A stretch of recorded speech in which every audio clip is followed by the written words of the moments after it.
Peshawar which when बस ਨੂੰ ਟੱਕਰ 16 ਅਫਰਾਦ 7 ਜ਼ਖਮੀ ਖੌਫਨਾਕ ਹਾਦਸਾ ਸਵਾਤ ਐਕਸਪ੍ਰੈਸਵੇ ਉੱਤੇ ਇਸਲਾਮੀਆ ਦੇ ਨੇੜੇ ਪੇਸ਼ ਆਇਆ ਤੇ ਮੋਟਰਵੇ ਪੁਲਿਸ ਦੇ ਮੁਤਾਬਿਕ ਵੈਨ ਡਰਾਈਵਰ ਨੇ ਸੜਕ ਕਿਨਾਰੇ ਖਲੋਤੀ ਬੱਸ ਨੂੰ ਟੱਕਰ ਮਾਰ ਦਿੱਤੀ। ਲਾਸ਼ਾਂ ਤੇ ਜ਼ਖਮੀਆਂ ਨੂੰ ਮਰਦਾਨ ਮੈਡੀਕਲ ਕੰਪਲੈਕਸ ਹਸਪਤਾਲ ਮੁੰਤਕਿਲ ਕਰ ਦਿੱਤਾ ਗਿਆ।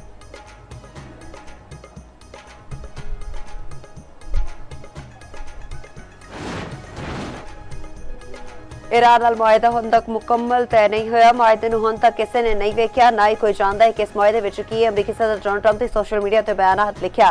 मुज़ाकरात तामीरी अंदाज विच अगे वध रहे ने, मैं बुरी डील नहीं करता।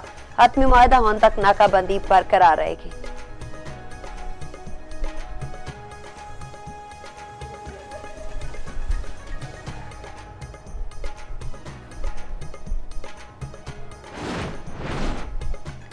ईरान अमरीका मुआहदे के असूलों उत्ते इतफाक कर चुके। अमरीकी मीडिया के मुताबिक अमरीका समझता है कि मुश्तबा खामनेई कतल की मंजूरी दे चुके हैं। दूजे पासे व्हाइट हाउस के अहदेदार का आखना है कि जंगबंदी मुआहदा फौरी होने का इम्कान है। मुआहदे की मंजूरी विच कई दिहाड़े लग सकते हैं।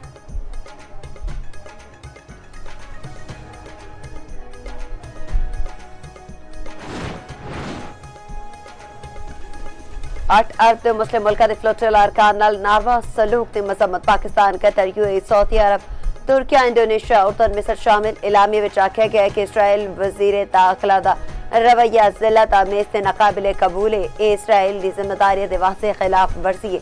फलस्तीनी इलाके में इंसानी हकूक के कैदियत वकार के तहफ़्फ़ुज़ उत्ते जोर।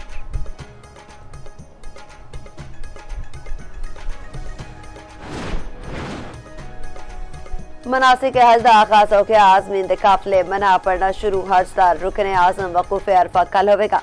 पाकिस्तान तो 1,18,000 तो वध आज़मीन सऊदी अरब अपड़ गए। मना दे अरफात में शदीद गर्मी, दर्जा हरारत 45 तो 47 डिग्री सेंटीग्रेड तक जाने का इम्कान।